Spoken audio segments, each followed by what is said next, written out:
The first thing on my audio file is the hangar. Hollow wind, aluminum ladders clanking, someone coughing into a paper cup. A name tag on a Pelican case reads Thrush 98. A black Sharpie line under it says, "Don't drop." The camera is already rolling when a fuse pops in the fluorescent rack above us and throws the corner into jittery light. I say the channel's tagline into my lapel mic so I don't forget to capture it clean, because the editor will want it up front. Like and subscribe for more stories that challenge prejudice and celebrate courage. 3 minutes, a petty officer calls. He's got a laminated countdown and a whistle he never uses. We're at the far end of a Navy hangar on the East Coast, according to the internal schedule on my lanyard, for a 2-day joint interoperability assessment coordinated by JSOC and the Navy Special Warfare community. The plan, based on internal documents reviewed before this trip, is to stress test a new encryption suite called Thrush against a red team's jamming. In the corner, a rolling rack hums. ANPRC 117G radios mounted with a KGV-72 encryption module, a tangle of coax, taped labels curling under sweat and sea salt, a fill device with a cracked rubber hood. The ANPYQ-10 simple keyloader. Everyone calls it an SKL. Chief Petty Officer Nia Carter slides beside the rack in her boots, a band of electrical tape fanned on her wrist like a bracelet. She's Navy. Blue and black camis neatly ironed, hair in a tight bun. A tiny silver stud in each ear. The tattoo shows when she lifts her arm for a cable. A clean, bold black symbol curling in an elegant loop near the veins on her forearm. It looks, to the untrained eye, or to those looking for a reason to be clever, like a stylized bird. It is a bird, kind of, but I won't pretend I knew the word until she told me later over coffee. "Nice trident, Chief," someone says from behind her, voice just loud enough for the team to hear and soft enough to pretend it wasn't loud. There's laughter, not a lot, but enough to thicken the air. "When'd you earn that?" Nia keeps her hand steady on the BNC connector she's threading. The ring pops into place with a tiny click. She doesn't look back. "It's not a trident," she says. "It's a Dinkra." "You speak Klingon too?" another man says.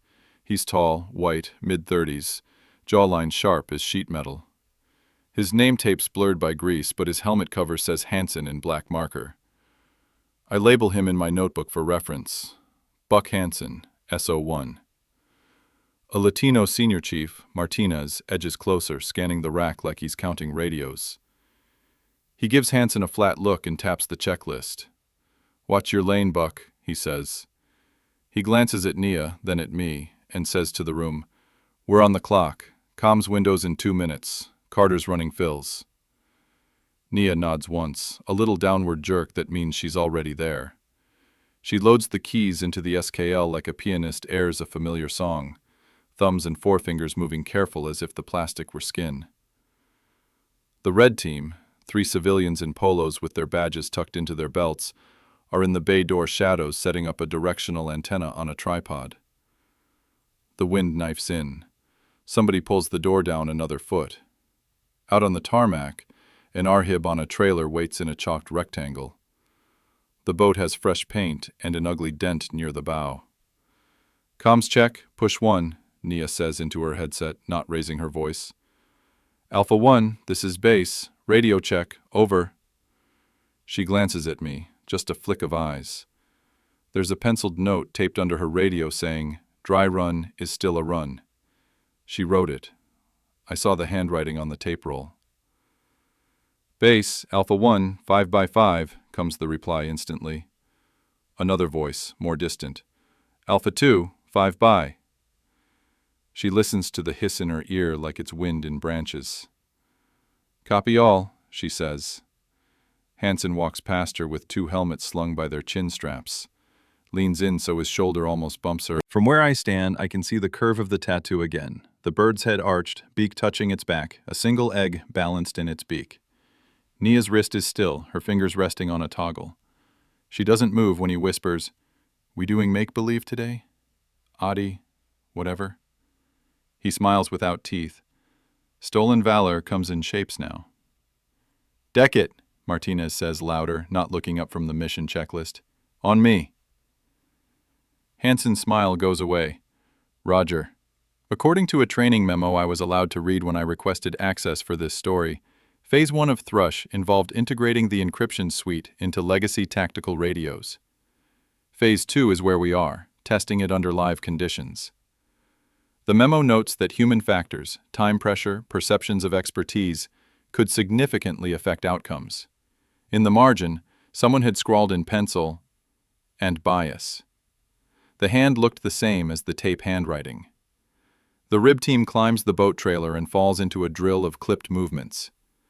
The red team sets a timer and points the dish toward a corner of the hangar where 2 radios sit like decoys, blinking. A petty officer I don't know pushes open a side door with his hip and slips me a thermal mug. The coffee is scorched and perfect. He says, "You the reporter?" I nod. He says, "Don't show faces." I nod again. "Only with permission," I say, and set the mug near my bag. Nia's voice in the headset stays steady when the red team spools up their jammer. The first noise is felt more than heard. It's an ache behind the eyes, like flu. The radios on the test bench burp and settle. The laptop on the rolling rack shows a bar graph. Green, green, a hiccup, green. "We're good," she says. Hansen, Martinez, and 2 others, Wynn and an ensign with eyes like he's afraid to be found out, move into briefing positions and split tasks. The radio net chokes once and recovers. The red team nods at each other. A civilian with a beard says, "Well, hello," like to a cat. The RIB team is released like a row crew breaking into a sprint. They back down the trailer ramp and hit the bay with a slap that echoes off steel. The pilot throws a thumbs up to the hangar, and they push toward the channel, their wakes slipping under. They're not going far, just beyond the breakwater. Then they'll call back a sitrep and pretend to board a target vessel. The target is, in this scenario, a buoy with a balloon strapped to it. The balloon has a smiley face drawn in Sharpie. "Alpha 1, this is base, passing you to Alpha 3 for secure link," Nia says. "Hold on the hop." She keys in a code, glances at the time. "Time of day is rolling on the hour. Check your offsets." "Copy," the pilot says. He sounds like he's chewing gum. "Base, Red 2, the bearded civilian, callsign Red 2, says over the unencrypted line, very cheerful. "We're just curious how you're—" He cuts the sentence by pressing something on a black box. The bar graph on Nia's laptop dips to yellow. There's a hitch in the headset channel. "Say again your last, Base," the pilot says, edgy now. His voice is wrapped in a new kind of fuzz. "You got—" A burst of white noise washes over the line. The bar graph bounces like an EKG finding a heartbeat. "Red 2, maintain agreed thresholds," Martinez says in a tone that isn't friendly. "Stay in the white card until the green card, copy?" "Understood," Red 2 says, almost whistling. "Alpha 1, pull back to channel 2, then roll to secure," Nia says. She taps controls in a sequence I can't follow. She invented the sequence last week, almost certainly. "Do not switch to 5. Repeat, do not." "Copy," the pilot says. "Good," she says, and glances at me. She doesn't smile. The radio net crackles and then locks. The pilot's voice is clear again. He chuckles in relief. "Got you now. Sitrep, moving to buoy, no surface contacts." The bearded civilian turns to me, eyebrows up. I look at his badge. It says Vogel, and under it, EW. He says, "She's good." I check my recorder. It's red. My hands shaking just a little from the coffee and the room's cold fog. I remind myself to talk to Nia later on camera about the Adinkra symbol. In my pocket are printouts of incidents from other bases with notes of banter that crossed into harassment. The notes say, according to the report, the comments affected communication within the team. It's an understatement, but that's how reports talk. At lunch, I find Nia at a folding table near the big ice machine. There's an oil-stained copy of a novel face down beside her Tupperware. She's eating rice and stewed greens out of a jar. A yellow post-it on the jar says, "Friday, do not throw away." I ask if she has a minute. She glances at me, then at the hangar bay doors where the RHIB is being winched back. 2 minutes, she says. Go. "What's the tattoo?" I say. I mean, what's it mean? She looks at her forearm. She touches the ink like she touches the radio toggles, gentle, like it can break. Sankofa, she says. It's a Dinkra, Ghanaian symbol. Means go back and fetch it. Learn from the past. The bird looks back because the future's in your hand and your eyes have to be on both. She cracks a smile, tastes the rice. My mom says I took after my dad, but my mom's the one who can make rice taste like a prayer. Your dad, Navy? Diver, she says. Navy. She stops. He was good in the water. She doesn't add the past tense detail. She doesn't need to. It's in the way her jaw goes softer when she says the word was. People think it's a trident, I say. People think a lot of things, she says.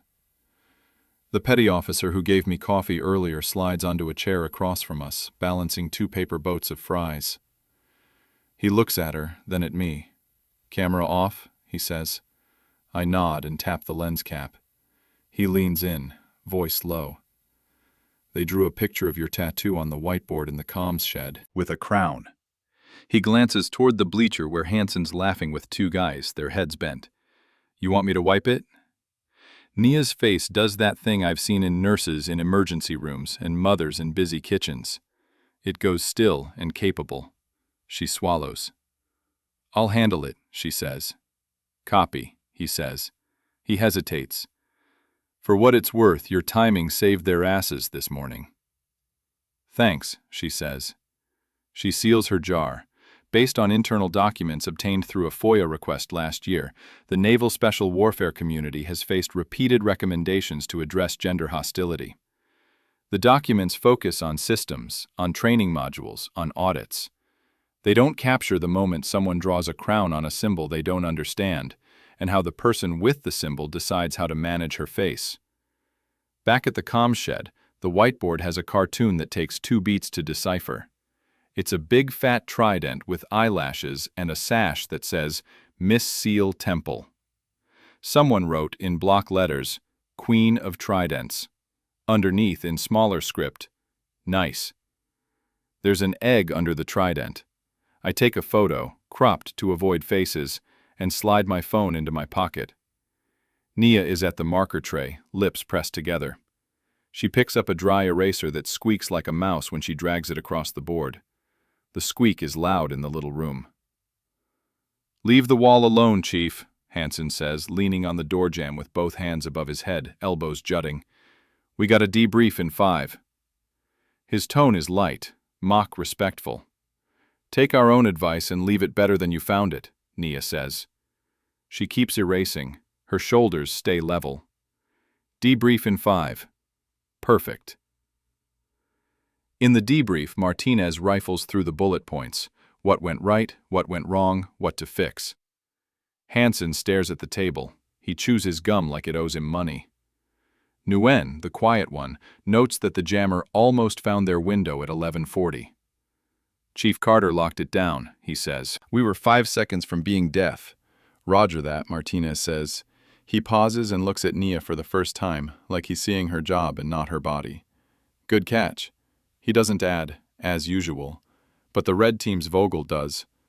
It's friendly, and it lands with the thud that friendly things make when they come from someone not in the room's structure.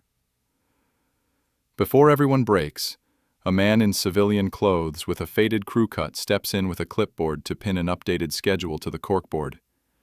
He says to Martinez, Heads up, General Ellison's flying in early. He points to a block on the schedule for tomorrow and taps it. He wants to observe Phase 2, Part 3. Somebody brief him with small words. Some of the SEALs chuckle. The civilian says, He's JSOC deputy, not in until tomorrow afternoon originally. Now he's wheels down tonight. Copy, Martinez says, and his jaw tightens. The room shifts on its axis. I know the name, Major General Howard Ellison. I've read his official bio and an old profile from a regional paper that called him a thoughtful warrior. He turned down a political candidacy 6 years ago. He is, according to that paper, allergic to theater. The wind comes in hard around 6 p.m., slapping the hangar door. A storm dribbles rain like the sky is checking the temperature. Nia lingers by the radio rack. I ask if she wants to get dinner. She says she eats in. On my way to the parking lot, I pass a cluster of cigarette butts in the puddles and the last slant of daylight falling through the big doors. From the shadow of the bay, I hear Hansen's voice. You think the general's got a trident tattoo? Bet his is real. There's a ripple of laughter. Somebody says, "Dude," in a tone like caution. I hear a shoe scuff on the concrete. I don't hear Nia answer. Night throws an orange wash across the runway lights. The base housing glows like a handful of embers. The next morning, the hangar smells faintly of bleach where someone has mopped around the comms rack. On the corkboard, the updated schedule says Phase 2-3, 0930, sustained jamming, 1100, Frago, non-permissive coastline. In the corner is a small printed photo of a diver in black neoprene grinning from a boat, water shining like oil. The caption says, "In memory of CPO Samuel Carter." The ink is old, the edges are curled. Someone has pinned a piece of black ribbon over the top left corner. Your dad? I ask, pointing. Nia touches the ribbon. He smiled like that when the power went out, she says. He liked solving puzzles in the dark. According to a magazine piece I locate on my phone and skim in the hallway, dated 2006, Chief Petty Officer Samuel Carter died during a diving exercise off the coast of Oman. The article is thin on detail, citing national security. It quotes 3 lines from a statement and a poem read at the funeral. In a box at the end, in italics, donations in lieu of flowers to the Navy Marine Corps Relief Society. No mention of survivors, because civilian papers get it wrong sometimes. An hour before the demo, a black SUV pulls up slow like a car in a funeral procession. The man who gets out is tall, crisp in his suit, and looks less like a general than like someone who hasn't been to bed in 20 hours. He shakes Martinez's hand like he's met him before. He shakes mine when introduced, prints in my palm pressed quick and dry. Nod that registers my camera. His eyes are pale. He looks around the hangar like he's making a note of every hinge. General, this is Chief Petty Officer Carter, Martinez says, and something like pride sneaks into his voice. She's our comms lead for Thrush. Chief, General Ellison says. He doesn't look at her tattoo. He looks at her hands. I'm here to watch and not make your life harder. That helps, Nia says. Phase 2, Part 3, Vogel, Red Team says, waggling a hand. We're going to be mean today. Be mean, Ellison says without humor. That's why I'm here. In the pre-mission brief, the Red Team outlines jamming profiles like a weather forecaster with a series of ugly clouds. We'll start gentle, Vogel says, then blow your doors off, then back off to check your responses, then back on. Martinez writes on the whiteboard, respond, maintain, adapt. Someone has wiped it all so clean that there's nothing of yesterday's cartoon left but a faint smudge. It's a clean, white expanse. The crew moves out at 0900 to prep. At 0928, the room is a hum of voices, a clack of plastic, the rustle of laminated checklists. The general leans in a corner with his jacket off, tie loosened, the expensive watch peaking. He takes notes in a small notebook. He's not making a show of it. He wears it like his skin. Word of the day is timing, Nia says into her mic. She's kneeling by the radio rack with her sleeves rolled to her forearms, taping a cable that looked likely to leap from its socket under stress. The bird on her arm looks back at itself like it knows time. Every hop shift, you confirm. Do not assume lock. Everyone hear me? Copy, comes the chorus. Red Team, you do not fry my radios, she adds. You fry me, and the Admiral will borrow your budget. She says Admiral. She's Navy. The General laughs, surprised. Noted, Vogel says. They roll. The jammer comes up soft, like fog, then at the top of the hour snaps like a bullwhip. The PRC-117's front panel lights flicker, surge, settle. The laptop's bar goes green, yellow, green, red. The room air tightens. Alpha 2, you're late on the handshake, Naya says, more calm than the room. Back to window 3. There you go. There you go. She's driving, Nguyen murmurs from my left, not to me but to himself. His eyes don't leave the net. General, Martinez says in a low voice, we've learned to let her do what she does. Ellison nods. He looks at Naya, watching the way you watch a surgeon. Red 2, you're over your own threshold, Nia says, calling it like a ref. Don't move the goalposts during the play. Vogel grins. I thought you liked puzzles, Chief. I like rules, she says, and her hand flicks a switch. The spot rep comes in tight at 0932. Alpha 1, Alpha 2, we are smooth. Visual on buoy. Copy, she says. Stand by for Frago. At 0940, the red team hits them with a profile that, later I'll learn from a one-page unclassified summary, was borrowed from a known adversary. The net dies. The room goes silent, except for breathing. In the second of quiet, I can hear the birds outside. Then Nia says, everyone back to baseline. She taps the table with her pen. Slow is smooth. Hansen leans in with a scowl that's an apology to stress. Can't base back if the SAT's blind, he says. Then don't base back on SAT, she says, not looking at him. Go to VHF low, 32.5. We're not shooting, we're talking. We'll light ourselves up, Hansen says, and in his voice is the complaint of 100 debates about electromagnetic discipline. Not if you go low power and hug the bulkheads, she says. Copy? He hesitates. Martinez says, copy. He's the one with the authority. Do it. Ellison's pen stops. He looks at Nia's arm because the sleeve has slipped. The bird's egg glints in the white light like a coin. His eyes slow there, then move back to her face. At 0947, the radios whisper back, like a person waking.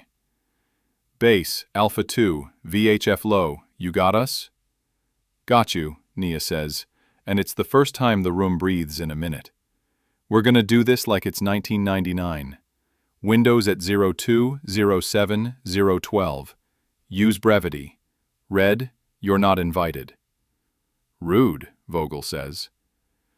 The adrenaline in the hangar rides everyone like the temperature in a fever. Martinez watches his watch.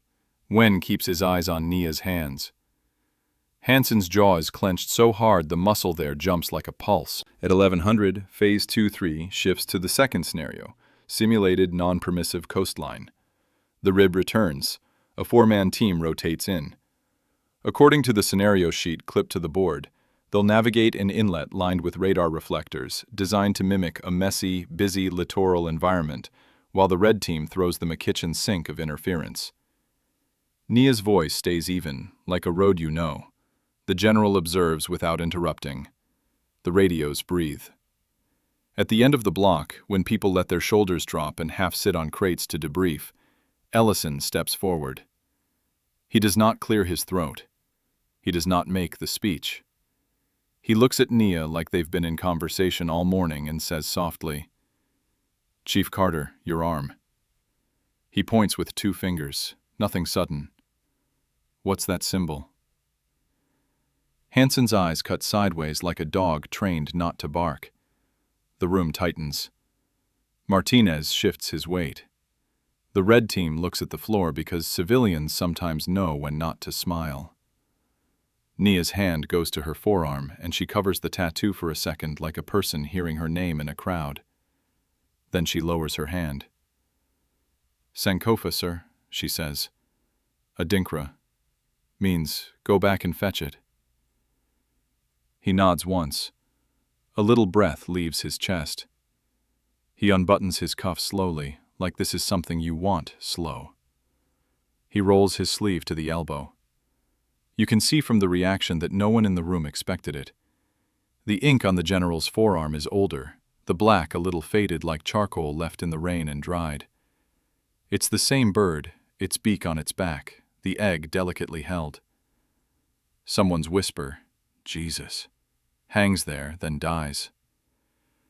Ellison says, his voice steady and almost weightless, I had it done in Bahrain, the night I wrote letters. He keeps his eyes on Nia. I didn't know there was a word for it when a sailor drew it on a napkin. He told me it meant what you just said. I got it for a man I served with, a diver. He watches her face. Your father. Nia's shoulders rise like she is keeping a wave from hitting her. She doesn't speak. She looks at the photo on the corkboard and back at his arm, and then at his eyes. In June of '06, he continues, so quietly that we all lean in. We lost power on a rigid hull with a jammed prop and a current that didn't like us. There were other conditions I am not going to detail in this room. He glances at the camera. I lower it a touch. He goes on, his tone careful to stick to what is allowed. A diver named Chief Sam Carter pinned 2 lines, in pitch dark and a rip, and came up and down 3 times until he got us out. He rested a minute on the gunwale, and the sky did its thing, and he laughed like a person who solved a puzzle. I don't plan to tell the rest here. I'll say this. He did not leave us. We did not leave him. The room is a membrane. I can feel the strength in it and the thinness. Someone shifts their boot. Nguyen looks like a person whose face is trying not to say anything too loud. Hansen stares at the table and his jaw stops jumping. The next morning, Ellison says, we drank terrible coffee and tried not to talk about what was heavy. A sailor, the one with the pen, drew this bird. He taps the ink. He said Chief Carter showed him this symbol a year before. He said it meant, take back what matters and take its lesson with you. He said we should. I went to a shop out the gate and sat on a cracked leather seat and had a man in flip-flops put this on my arm. I wrote letters after. He pauses. Later, at the memorial, a little girl held her mother's hand and asked why everybody was wearing the same black tie. I told her because we were all his.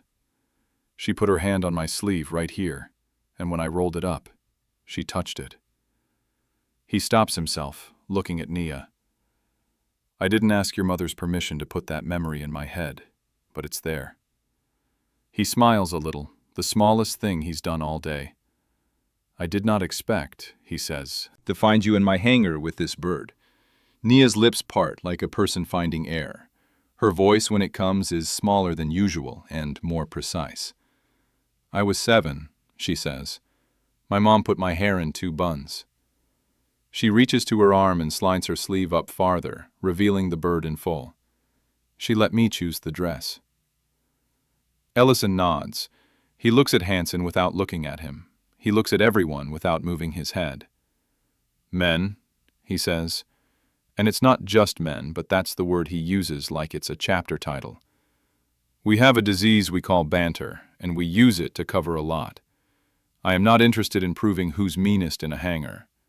I am interested that when the air got thin an hour ago, the person who made it breathable is wearing my dead friend's bird on her skin.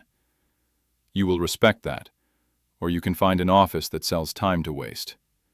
Martinez says, Aye, sir. Too fast, like he was waiting. Hansen's face has gone the color of unpainted wood. He swallows. Sir, he says. He doesn't add anything. Ellison rolls his sleeve down. He looks at Nia and says, Chief Carter, I apologize for anything I have not seen that you've had to carry. Tell me where to look. Nia glances at the whiteboard and then at me and then at Martinez. I'll send a note, she says, after we reset the keys. Works for me, the general says and steps back. In the break, before the next block starts, Hansen finds Nia by the SKL. He stands in front of her like a person who doesn't know if he can pull off the thing he knows he has to do. Chief, he says. He rubs his left forearm with the fingers of his right, a kid's tell in a grown man. He stops. He isn't practiced at this. I was a jerk. The word sounds smaller than the action. He tries again. I disrespected you. It was wrong. He swallows. And stupid. She looks at him. She doesn't make it easy. She is not cruel. Thanks, she says. I have work to do. He nods, relief and shame in that movement. Yeah, he steps away. Martinez tells me under his breath, I should have shut it down harder, earlier. He stares at the floor. I'll make that right. He does the thing you want leaders to do. He doesn't fold the shame into the apology and call it a redemption. He keeps it separate, like something sharp you wrap and label. The lunch is MREs and a box of donuts that appeared like donuts always appear. The donuts have powdered sugar that turns everyone who eats one into flour ghosts. The general sits on a cooler with a plain turkey sandwich he must have brought himself. He takes a call with his back to us and says 3 times, no, no, yes, and not much else. He hangs up and finishes the sandwich. At 1400, the red team does what they promised and is mean. The jamming profile in the second demonstration is nasty, the kind of thing that makes a room into a church. Mia's hands are steady. The radios behave like forgiving animals under her touch. She advises the boat to roll to an alternate net and then holds them there while the dish hunts like a shark. When they break at the end, the general says, I've seen enough. Not like he's bored, but like he's got the weight he came for. He pulls Martinez aside and they talk in low voices under a poster about hearing protection. When they come back to the group, Ellison says something that is half plan, half prayer. We're institutionalizing Chief Carter's procedures. Put it in the book. And we are institutionalizing decency. Put that in the blood. He looks at me and says, you can quote that. I want it on the record. According to the After Action Review, AAR, the team filed that afternoon. 3 recommendations made it into the official summary. 1. Adopt a standardized fallback communication plan for EW denial consistent with the technique Carter used. 2. Implement a stand-down for dignity, with special focus on preventing subtle harassment and how to intervene. 3. Establish a cross-rank mentorship rotation for personnel from underrepresented groups owned by senior leadership. The summary, which I reviewed with names redacted, attributes the recommendations broadly to leaders present, but a handwritten note on the photocopy in my folder says in pen that looks familiar, she did that. There's a small ceremony at 1600, not official, not formal. The red team brings out a cardboard box with a Sharpie title, Hard Lessons. They pass it around. Inside are folded slips of paper from all the units they've messed with this year. One-liners, jokes, small epiphanies. When it gets to Martinez, he scribbles something. He hides it with his hand. But later I will see a photo someone texted me of his slip. It says, banter is a knife. Don't hand it to a kid and call it a toy. When it's Hanson's turn, he hesitates, then writes. He holds the paper a long time before he drops it in the box. Outside, the red sun shaves the horizon. The rib glitters like someone spilled oil.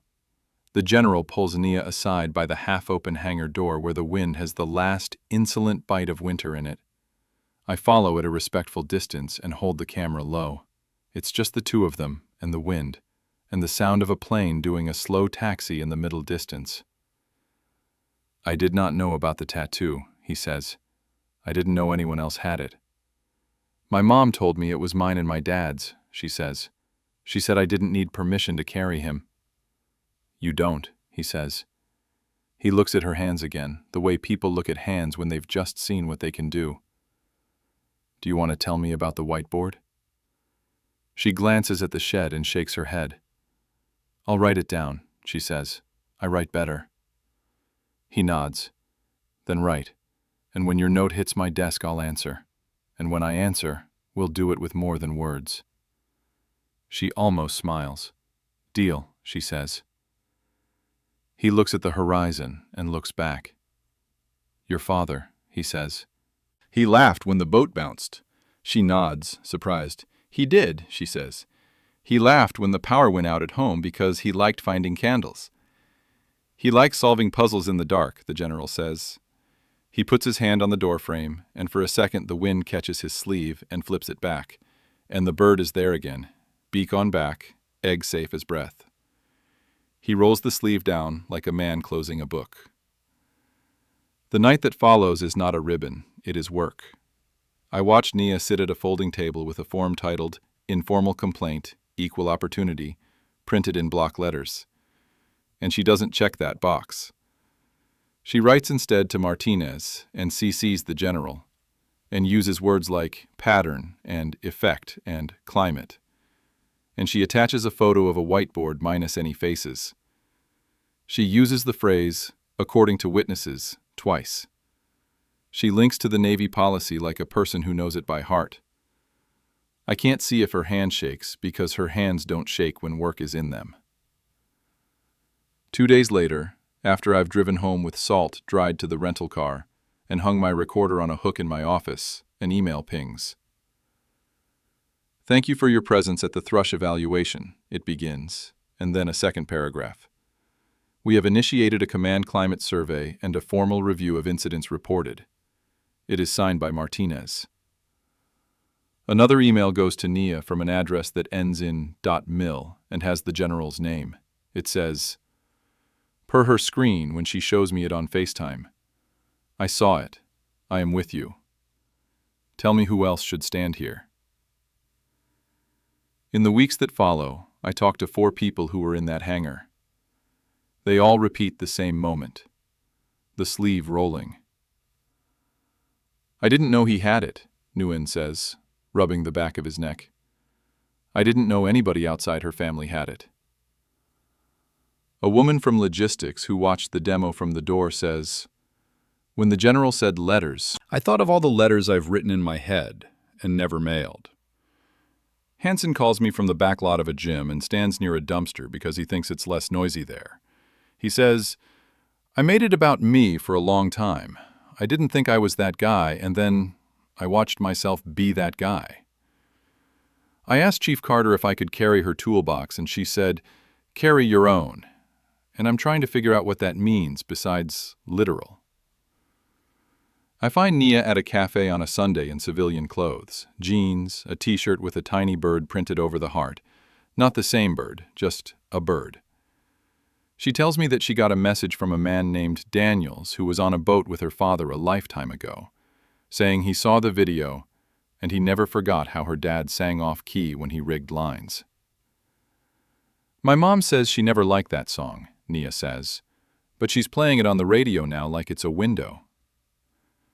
She takes a sip of coffee and sets it down and presses her palms flat to the table. What did the complaint do? I ask.